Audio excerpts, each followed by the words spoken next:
Hello, very beautiful community challenging talk. Today we're going to talk about the riots and pogroms in the UK. My health is not amazing, so I'll be slower and more incoherent and mumbly than usual. And we'll look forward together to dealing with the Kursk incursion on the chat channel or on the main channel tomorrow evening. If you need something right now on this platform, Anders Pack Nielsen has shared an analysis. It's going to be quite different to my analysis, but not through being contradictory to it. So it's a very good analysis from Anders Pack Nielsen that I recommend and, in fact, fully endorse as so often. But today we're going to do UK riots. What has been happening? What does it tell us about loss of trust, about opinion of Western populations on mass immigration? What does it tell us about the far right? Let's try to explore this, and we'll say a lot of things that I think are very easy to accept and are rather candy-like because you already believe them and are happy about that, but we'll also try to challenge ourselves a bit, as we often do in this algorithmically unalive room, in the good sense, that is the chat channel. Let me start with a provocative couple of sentences and then we'll kick off. The protests all over UK are an early onset of white identity politics. That stuff is coming in the 2030s, and we're doing quite a lot in the center of politics to make it worse than it needs to be. One of the 77 reasons I complain about the excesses of hyper-identity politics in the pursuit of progressive causes instead of relying on solidarity, public good, equality under the law. One of the problems there, right, in terms of framing progressive projects,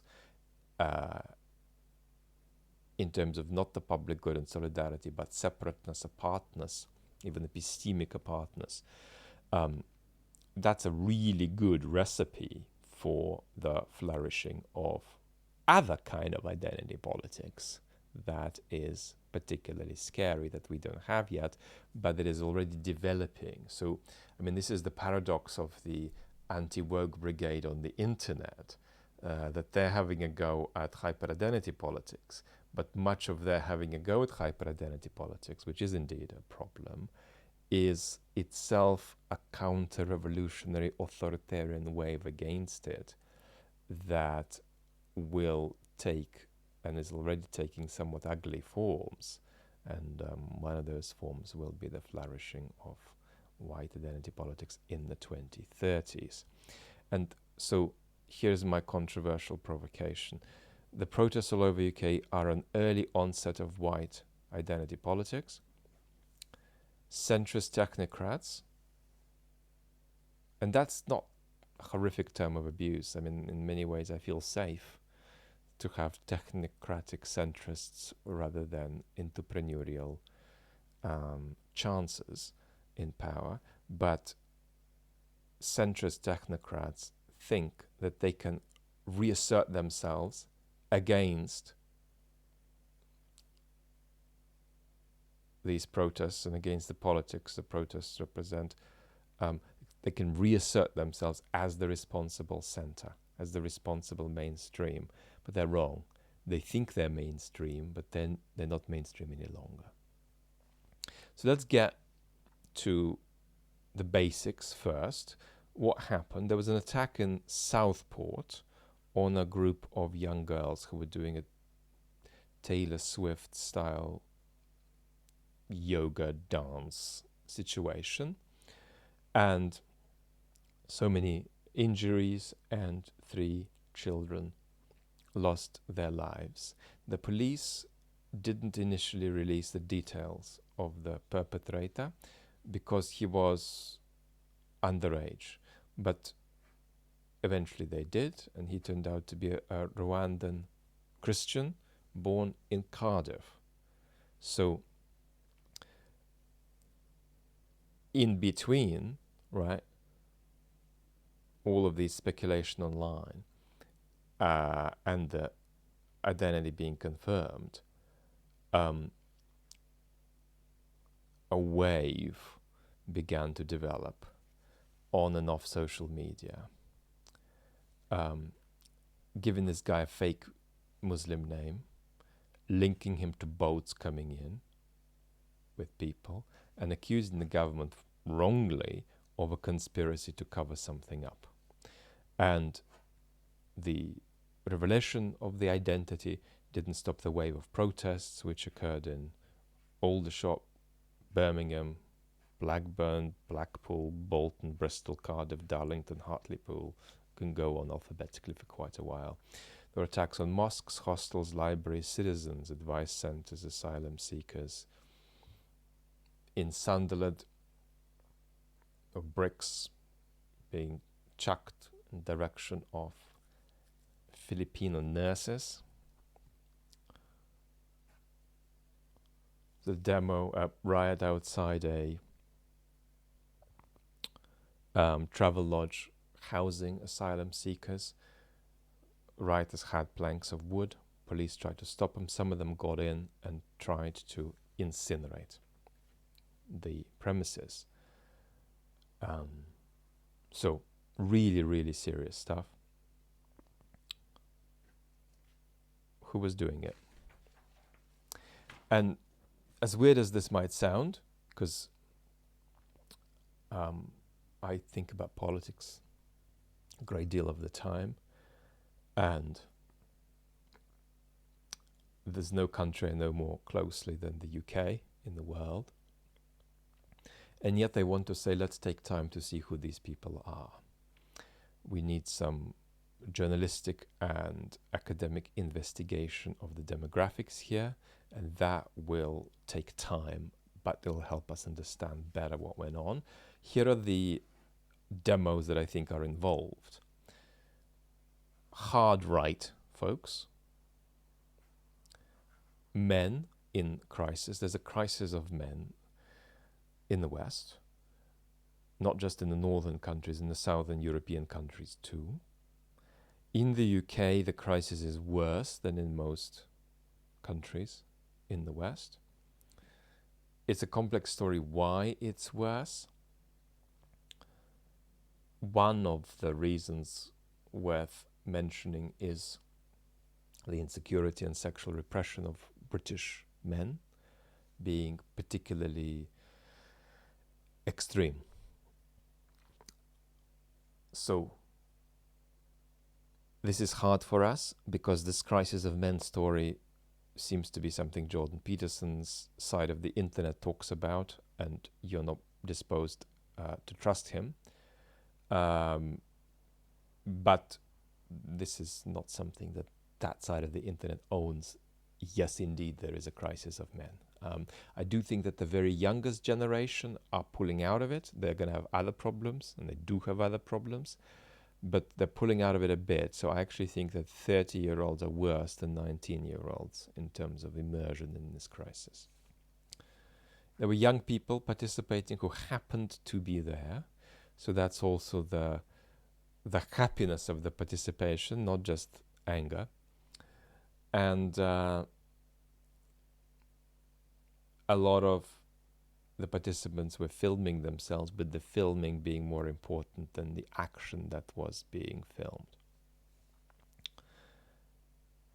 There were people who wanted to loot and fight. It's another feature of British men, that they have, under the right conditions, a genuine cultural proclivity to looting and fighting.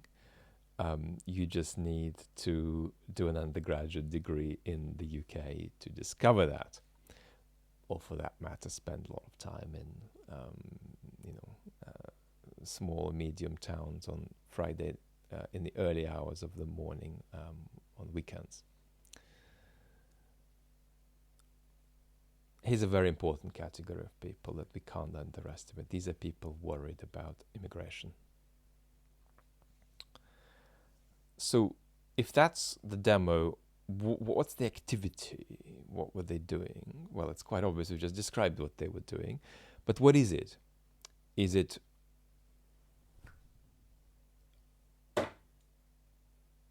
rioting?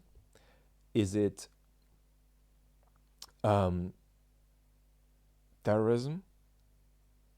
It's okay to use all of these. However, here is the really important point. You can't call it just thuggery. Because thuggery implies that somebody is got mental health issues, or somebody's just fallen off, fallen for disinformation, or made an intellectual mistake, or just lost their way. And we either need to get them back or keep them to a small enough minority for society to proceed. That's wrong, because these people are proposing a political project, and I have crudely called it white identity politics. So let me quote, before I say more about this in a few minutes, Alan Finlayson, who's a political theorist, approvingly. So that's Alan. The state says the rioters are beyond the pale, but never actually refutes their politics. It just says it's not politics, as if that's enough, leaving the ideological field of conflict to the reactionaries, thinking it has only to reinforce a norm, but it's no longer a norm. So we have this situation about which I'll speak momentarily, about a technocratic center reasserting itself as though it owned a consensus that it did own about 20 years ago, but it does not own anymore. We've got to take that seriously. We'll talk about that. But before getting there, let's say a little bit about who was inciting this stuff. Social media is something we talk about a great deal. We talk about algorithms a great deal. Data analysis of social media by Mark Owen Jones showed seemingly that there was a coordinated pattern to reframe what was being labeled as far-right violence as Labour failure, the failure of the Labour Party, the failure of the government, with the link being a false claim about the Prime Minister Keir Starmer, saying that Keir Starmer said that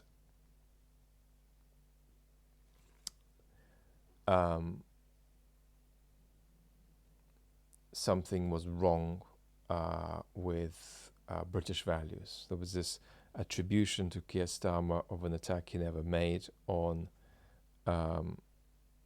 white British values. Elon Musk weighed in, and we'll talk about Musk separately another time, but I'm going to be mean to you, to a small number of you now, because it's amazing how much we suffer in our culture with an incapacity to hear, an incapacity to listen. And that's new. It wasn't the case 20 years ago. 20 years ago, the proportion of adults who could listen to something and then represent it, whether they agree with it or not, was genuinely much higher than now. And so I'm being mean to you and pointing out that my remarks about Elon Musk have actually been a lot more eviscerating than some of you think. We've had quite a few people unsubscribing because of my remarks about Musk, and being very rude to the beautiful community here, accusing people of incapacity to listen. And that's, of course, my fault, because if you are following me and you can't listen, and it's my job to try to get us to listen better, then, I'm useless, and I need to improve. So that goes in a circle, of course. But I'm actually particularly eviscerating about Musk. It's just that it's often put in a measured way, and I'm triply eviscerating of him. Number one, of course, I take issue with the structural situation that a single person can control a public square. Secondly, I take issue with Musk's incapacity to handle his own neurodiversity healthily, and he is experiencing very destructive mishandling of his neurodiversity. This, of course, raises an issue about ethics. Can you talk about that at all if the person hasn't given you permission or hasn't themselves talked about it? And I think the answer is no, but with two exceptions. One is past historical figures. You can talk about Wittgenstein's neurodiversity, and you can talk about neurodiversity in contemporary people with political power. So I'm afraid that the right to privacy there gets clearly outweighed by the right, the public interest and the right of the public to know if the way someone handles their neurodiversity impacts risk of war, risk of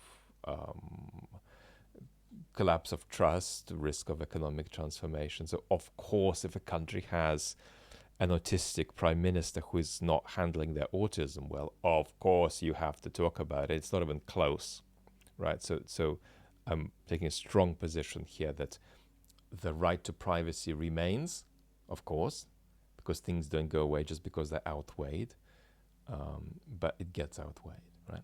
And then the next thing that I'm eviscerating about Musk is, of course, that his idea of multiplanetary life is an illusion that will be washed away by history, just like the 20th century utopias were. Musk did two things. He tweeted that the UK was about to break out into a civil war, and he challenged the Prime Minister, Keir Starmer, saying that the Prime Minister was only concerned with Muslims but not other British communities, which is not a reasonable claim, in my view. And that was very, very impactful indeed, just because of the scale. Mr. Farage excelled himself, Nigel Farage, the post-truth populist and political entrepreneur in the UK associated with the Reform Party, excelled at saying this is bad, but saying something with the one side of the mouth, denying it with the other, and so on. So he spoke in a particularly Trumpian way. I'm not saying, but maybe it could be, and if it is, that's really bad. But I didn't say that, although I am saying it. So there was a lot of very, very toxic communication from Mr. Farage, who managed to simultaneously condemn what was happening on the streets, while also basically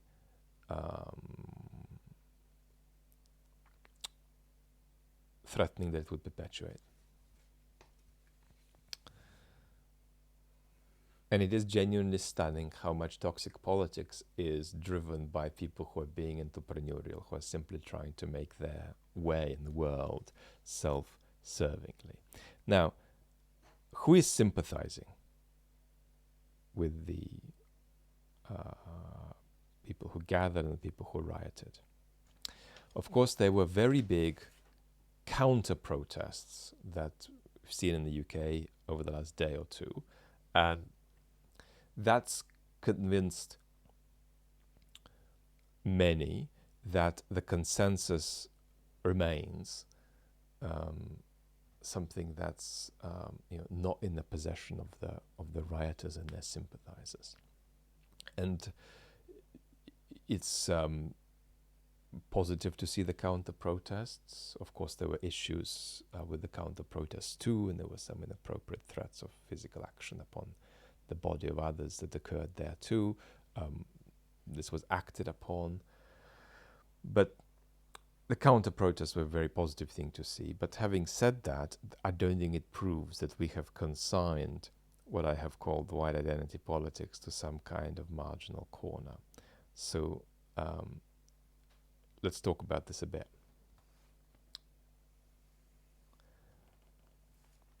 because I think the number of people who are sympathetic with the rioters is really large in the UK, much larger than mainstream media is implying at the moment.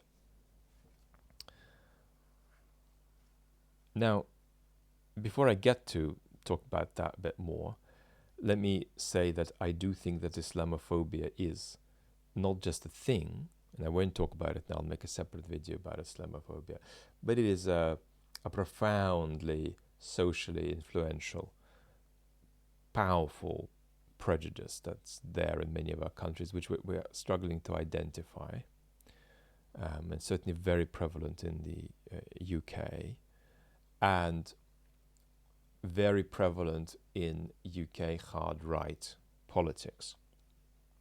There's also the sense that a lot of people have, and now I am talking about the more extreme people, that they're being replaced. Right? They look at the statistics on immigration, which look massive, even though UK is an over 80% white country.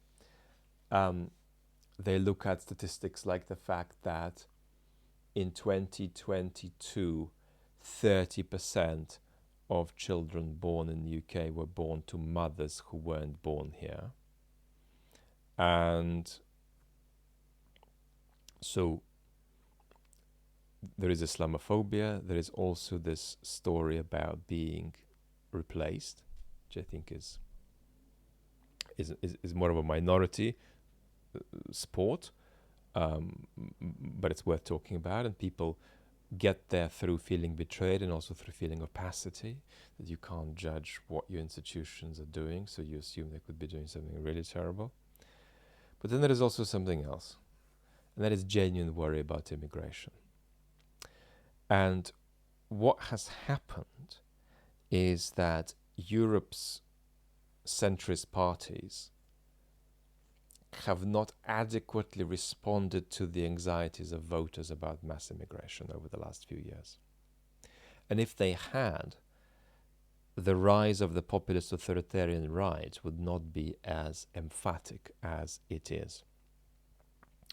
So what we've got is a very weird situation at the moment where centrist politics is pretending that it's won an argument it hasn't won by saying, we are reasserting the consensus here, and,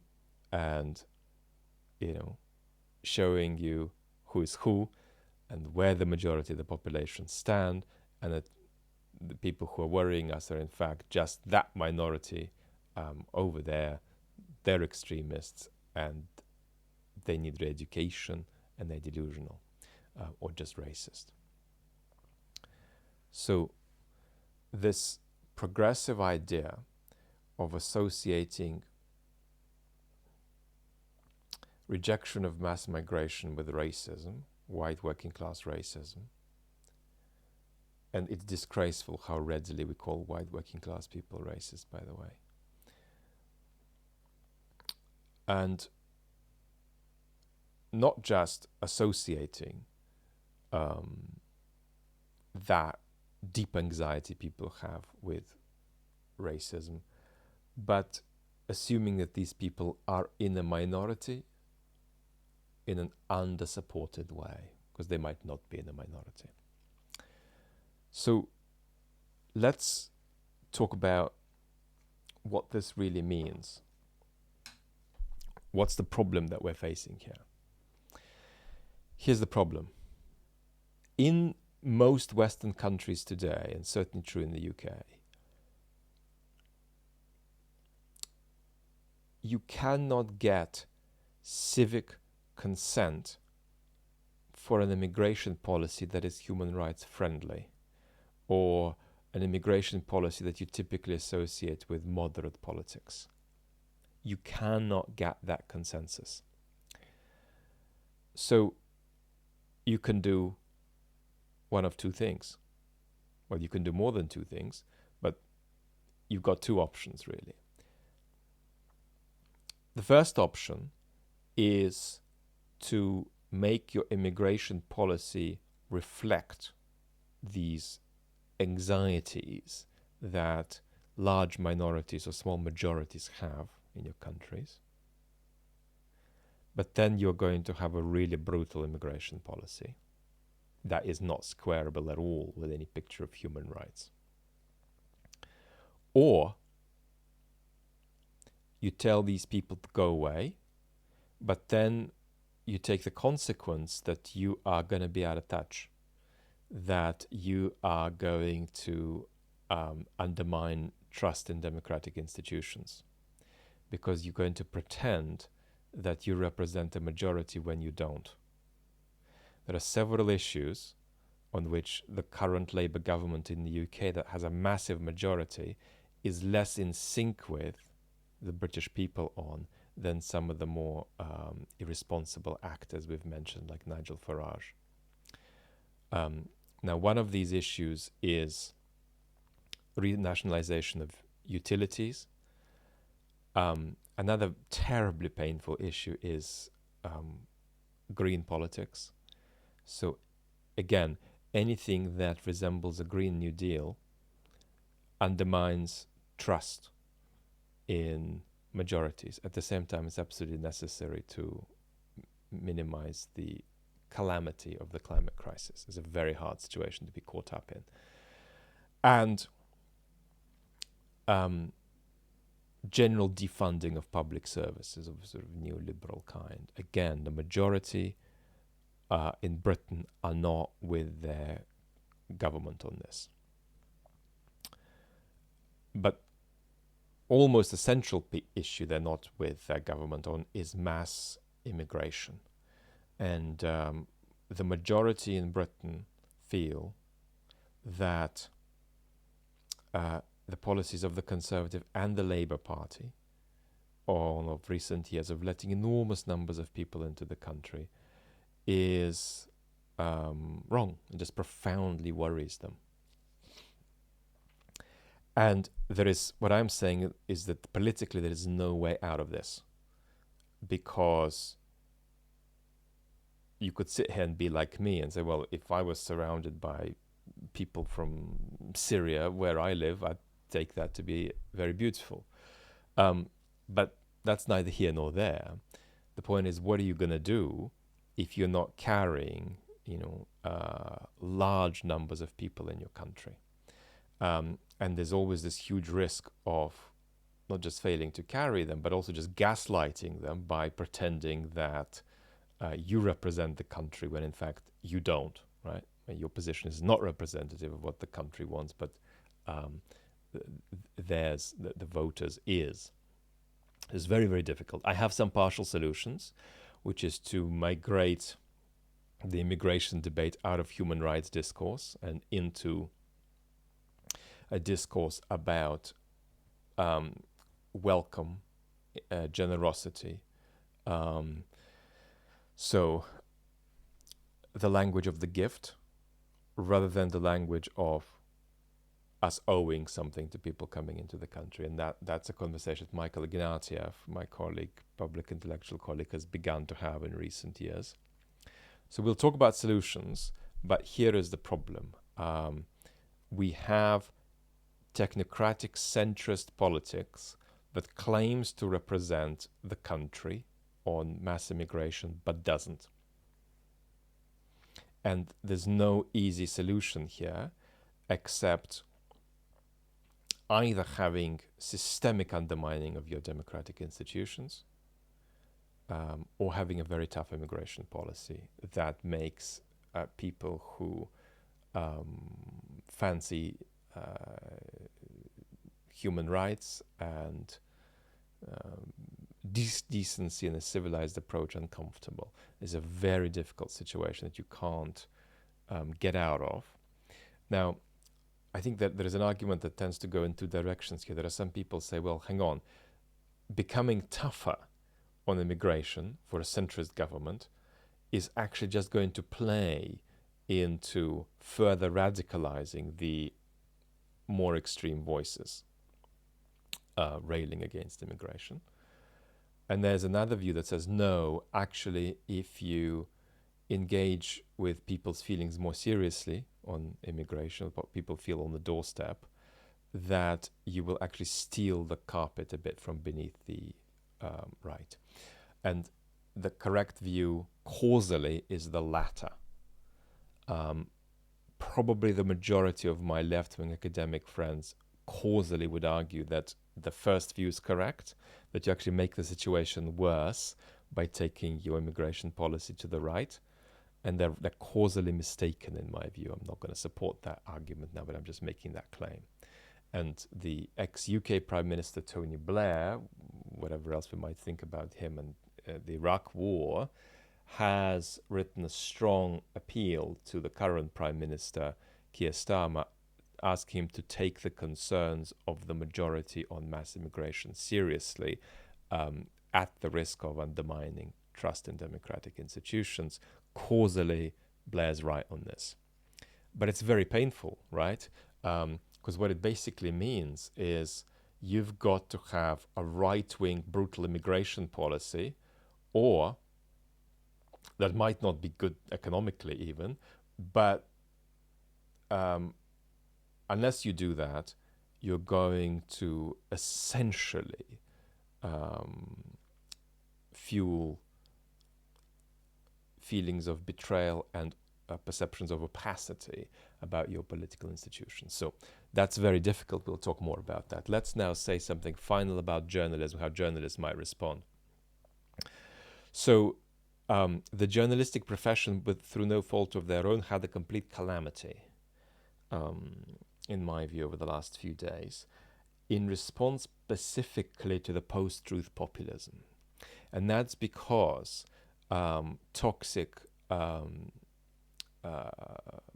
mischievous boy, Nigel Farage, was doing post-truth messaging on the one hand, on the other hand. Some people say, many people say, I'm not saying it's true, but if it is, that's very bad, really, really bad. And so that's a combination of post-truthing and lying endlessly. So professional journalists do not know how to handle that. A lot of people come along and say, well, we know what the solution is. Ask the BBC not to platform Mr. Farage as much as they're platforming him. And that's difficult for me, I must say, because in the last election, his party was third in the number of votes and had probably, of any political party, the most extreme upward momentum. So he needs to be on the national public broadcaster. Any responsible national public broadcaster should have Nigel Farage on quite a bit. Unfortunately, that's the reality. And they should be able to handle him. And at the moment, what we've got is a situation where it's left up to the individual journalist to deal with him. And it's just not clear what you do. What if somebody says 7 lies in 2 minutes? Are you going to spend 8 minutes pointing that out, and then the interview is over, and then you might as well not do the interview because that's not an interview? So how do you do this? You see, our journalistic profession is absolutely ready to hold to account somebody who lies 3 times a week, once a week. But somebody who lies 77 times a week, we have no approach to at all. Or somebody who does post-truth. Many people say I'm sitting in a chair, and that would be very good if I did. But a lot of people say I'm not sitting in a chair. I don't like chairs anyway, even though I used to think, and in some moods I think chairs are amazing. But I also know they're among the very worst things anybody has ever seen. So what do you do with that? And the answer is, as an individual journalist, nothing. Maybe you can do something about it if you're an individual journalist with your own platform and you're uninstitutional. But if you're an institutional journalist in a journalistic institution, you have to have an institutional policy on this. And that policy can evolve, right? It can improve with experience, but it needs to be systematic, right? And if I ask right now, BBC, what is your post-truth and 707 lies a month policy when you're dealing with politicians who do that? And there's no answer. If I ask the New York Times, what's your policy on this? There is absolutely no answer. What in practice keeps happening is that they keep treating these people as though they're not lying 700 times a week, as though they're lying only 2 or 3. So that requires institutional change. I am not, and I am psychologically very much not a journalist, so it shouldn't be me laying out the sort of materials of procedural adequacy here. Maybe I'll do it at some point, because nobody's doing that. Virtually nobody is doing that. So you need a systematic institutional approach to post-truth politics. So when you don't have a weird situation whereby at dinner a journalist says, yeah, I interviewed Farage and he lied 17 times, and it was just ridiculous. I was just sitting there, didn't know what to do. I can't stop him every single time. So I try to group his lies a little bit. Right? So there's a sort of a private recognition that there's a problem that needs a solution and doesn't have one. But in public, people are just making do. You can't make do. This is a new political environment. We need new journalistic solutions. More on that later. I think I have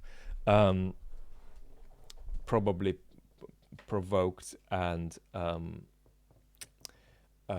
challenged you enough in this conversation. So I'm enormously grateful if you stayed with me for 20 or 30% of this. Tell me how that was for you, if you've managed to get through to the end.